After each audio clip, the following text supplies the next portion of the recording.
Palabra de vida. Evangelio de hoy. Padre Carlos Yepes. De la primera carta del apóstol San Juan, capítulo 3, versículo 22 y capítulo 4, versículo 6. Queridos hermanos, cuanto pidamos lo recibimos de Él, porque guardamos sus mandamientos y hacemos lo que le agrada. Y este es su mandamiento, que creamos en el nombre de su Hijo Jesucristo, y que nos amemos unos a otros, tal como nos lo mandó. Quien guarda sus mandamientos permanece en Dios y Dios en él. En esto conocemos que permanece en nosotros por el Espíritu que nos dio. Queridos míos, no se fíen de cualquier espíritu, sino examinen si los espíritus vienen de Dios, pues muchos falsos profetas han salido al mundo. En esto podrán conocer el Espíritu de Dios. Todo espíritu que confiesa a Jesucristo, venido en carne, es de Dios. Y todo espíritu que no confiesa a Jesús, no es de Dios. Es del anticristo, el cual ustedes han oído que iba a venir. Pues bien, ya está en el mundo. Ustedes, hijos míos, son de Dios, y lo han vencido, pues el que está en ustedes es más que el que está en el mundo. Ellos son del mundo, por eso hablan según el mundo, y el mundo los escucha. Nosotros somos de Dios. Quien conoce a Dios, nos escucha. Quien no es de Dios, no nos escucha. En esto conocemos el espíritu de la verdad y el espíritu del error. Palabra de Dios. Te alabamos, Señor. Salmo 2. Te daré en herencia las naciones. Voy a proclamar el decreto del Señor. Él me ha dicho, tú eres mi hijo, yo te he engendrado hoy. Pídemelo, te daré en herencia las naciones, en posesión los confines de la tierra. Te daré en herencia las naciones. Y ahora, reyes, sean sensatos, escarmienten los que rigen la tierra. Sirvan al Señor con temor, ríndanle homenaje temblando. Te daré en herencia las naciones. Del Santo Evangelio según San Mateo, capítulo 4, versículos 12 al 17, 23 al 25. En aquel tiempo, al enterarse Jesús de que habían arrestado a Juan, se retiró a Galilea. Dejando Nazaret, se estableció en Cafarnaúm junto al mar, en el territorio de Zabulón y Neftalí, para que se cumpliera lo dicho por medio del profeta Isaías. Tierra de Zabulón y tierra de Neftalí, camino del mar al otro lado del Jordán, Galilea de los gentiles. El pueblo que habitaba en tinieblas vio una luz grande. A los que habitaban en tierra y sombras de muerte, una luz les brilló. Desde entonces, comenzó Jesús a predicar diciendo: Conviértanse, porque está cerca el reino de los cielos. Jesús recorría toda Galilea, enseñando en sus sinagogas, proclamando el evangelio del reino, y curando toda enfermedad y toda dolencia en el pueblo.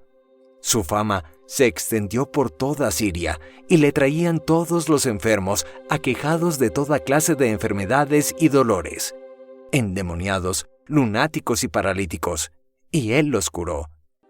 Y lo seguían multitudes venidas de Galilea, Decápolis, Jerusalén, Judea y Transjordania.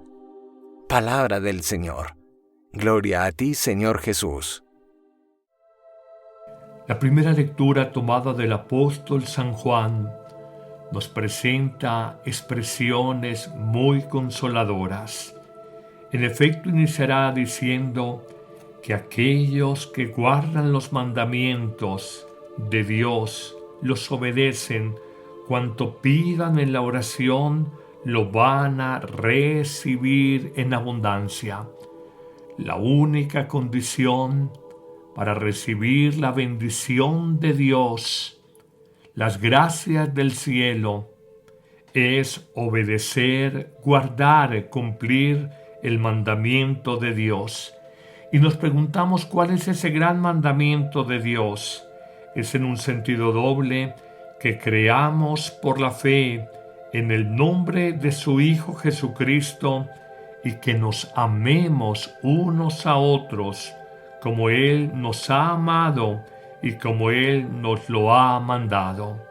Y ratificará la afirmación: solo quien obedece los mandamientos del Padre de los cielos permanece en Dios y Dios permanece en él. Pero a renglón seguido nos lanza una advertencia: no se fíen de cualquier espíritu, sino que examinen cuando alguien les hable si su voz, su mensaje, su espíritu viene de Dios o viene del mundo, y aclarará que hay muchos falsos profetas que han salido del mundo y hablan en nombre de Dios.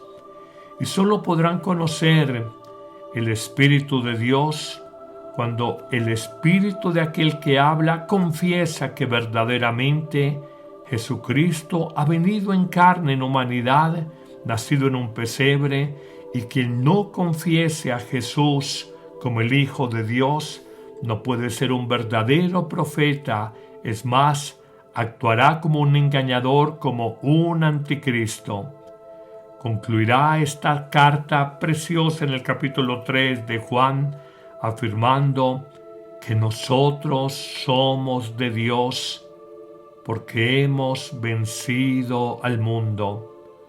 Y dirá: pues el que está en ustedes es más que todo el que está en el mundo, y el que está en nosotros es Dios, y nos ayuda a vencer el mundo, sus vanidades, sus rivalidades, competencias, apariencias, celos, envidias, emulaciones, afán de dominación.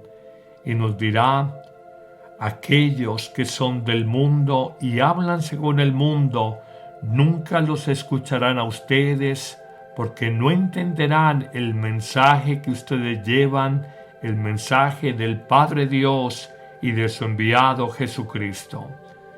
De manera magistral y sintetizando toda esta primera carta, Juan afirmará: quien conoce verdaderamente a Dios tiene el Espíritu de Dios, escucha. Quien no conoce a Dios no escucha. Sacerdotes, religiosas, laicos, evangelizadores. En esto vamos a conocer quien vive en el Espíritu de la verdad, aquellos que escuchan a los que vienen de parte de Dios, y quien viene de parte del espíritu del error. Pero pasemos al Evangelio de hoy, tomado en el capítulo 4 de San Mateo, cuando Jesús comienza su ministerio público tras un hecho trágico: enterarse del encarcelamiento de Juan el Bautista, Juan su familiar, Juan su amigo, Juan a quien él admiraba y que lo entendía como un signo de contradicción para su tiempo, y hace que este encarcelamiento de Juan el Bautista él lo sienta como una llamada para lanzarse a la misión y al ministerio público. Así es como Jesús comienza su vida de anuncio del Evangelio, de anuncio y cercanía del reino de Dios, reino de justicia, haciendo una serie de desprendimientos, de renuncias humanas, dejando su familia, dejando su tarea como hijo del carpintero José, y toma decisiones que reorientan radicalmente su vida. En principio, que pudo haber sido discípulo del grupo de Juan, se retira a Galilea, en el norte del actual Israel, la zona más fértil o fecunda, que allí está el mar de Galilea. Deja Nazaret, la ciudad donde se ha criado, deja su familia y se establece en Cafarnaún. Pero llama la atención poderosamente que el anuncio de una nueva manera de vivir, que el anuncio del reino de justicia, no parte del corazón mismo del judaísmo, que era la ciudad santa de Jerusalén, sino que nace en una región periférica despreciada y contaminada de paganismo, como la llama el mismo evangelista Mateo, la Galilea de los gentiles, de los paganos, y Jesús irá allá a iniciar su vida pública en tierra de paganos y no en la ciudad santa de Jerusalén, el centro de Israel. Irá a una tierra periférica, Cafarnaún y Galilea de los gentiles, para alumbrar e iluminar a los que viven en tiniebla y en sombra de muerte, hablando del mundo pagano. Entendemos en el Evangelio de hoy que el primer anuncio de Jesús es una invitación a la conversión, la reorientación de la vida, porque está próximo la instauración del reinado de Dios, del reinado de la justicia, del reinado de la paz. Esta conversión implica un giro radical en la orientación de la propia vida. Reconoce a Jesús, el convertido, como el Mesías, como el Kyrios, el Señor, y hay que seguirlo, ejemplo de los discípulos Andrés y Pedro, Santiago y Juan, para ser ya no pescadores de animales, no pescadores de almas, pescadores de hombres. Es bien interesante que la buena noticia empieza en esta tierra periférica, la periferia de la que habló tanto en su momento el Papa Francisco. Y hoy reconocemos que la periferia son los enfermos, los sufrientes, los marginados de esta tierra. Hoy te pregunta dónde te encuentras tú. ¿Estás en el centro del poder? ¿Estás en el centro de la imagen social? ¿O estás en la periferia donde florece más fácilmente el Evangelio?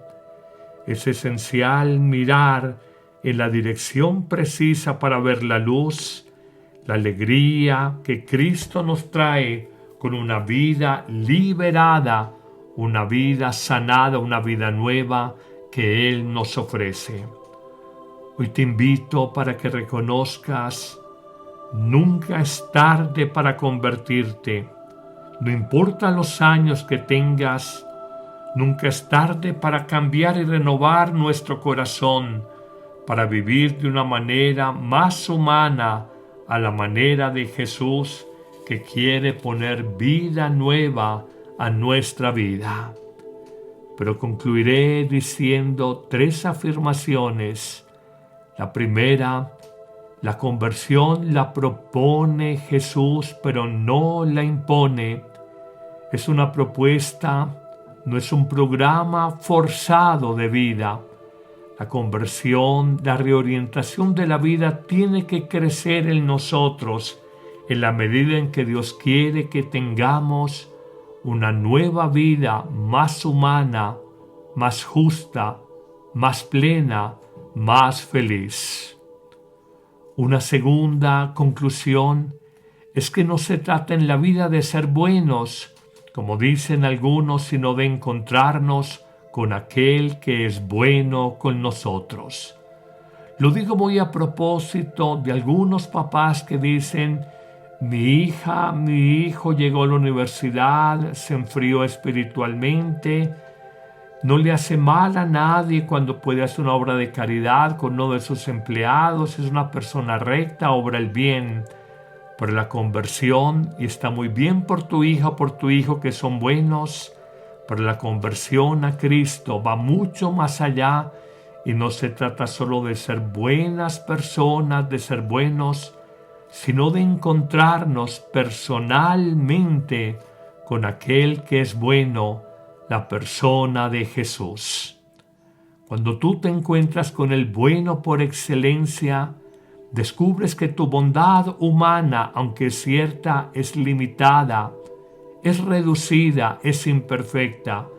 Pero cuando nos encontramos con el bueno por antonomasia, Jesucristo, el que es bueno con nosotros, damos un salto cualitativo y no solo cuantitativo. Damos ese salto cualitativo en nuestro compromiso de fe, de amor, de esperanza en una vida mejor. Termino invitándote a que no te conformes con la vida que llevas. Y en esta tercera conclusión te diré: nunca es tarde para amar a quien has debido amar más. Nunca es tarde para perdonar a quien por años le has guardado rencor. Nunca es tarde para servir a otros, aunque te has encerrado en tu mundo de comodidades. Nunca es tarde para convertirte y para renovar tu vida por Cristo. Hoy, como lo hicieron Simón Pedro y su hermano Andrés, como lo hicieron Santiago y su hermano Juan, que dejándolo literalmente todo, su familia, su trabajo de pescadores, su seguridad material y económica, como dice el Evangelio de hoy, siguieron a Jesús para caminar por los senderos del Evangelio, que son caminos de paz, caminos de fraternidad, caminos de justicia, caminos de esperanza, caminos de vida nueva. Apenas llevamos pocos días del año. El Señor te llama. Anímate, responde con generosidad. Que el buen Dios te bendiga en abundancia en este día, en el nombre del Padre, y del Hijo, y del Espíritu Santo. Amén. ¿Listo para un cambio? La app Amén Comunicaciones te abre las puertas a un mundo de fe y reflexión. Con un solo clic podrás acceder a misas, oraciones y contenido que nutre tu alma. Esta app es ligera y fácil de descargar en Android y Apple. El Padre Carlos Yepes te invita a unirte a esta comunidad de fe y esperanza. No dejes pasar la oportunidad de crecer espiritualmente cada día.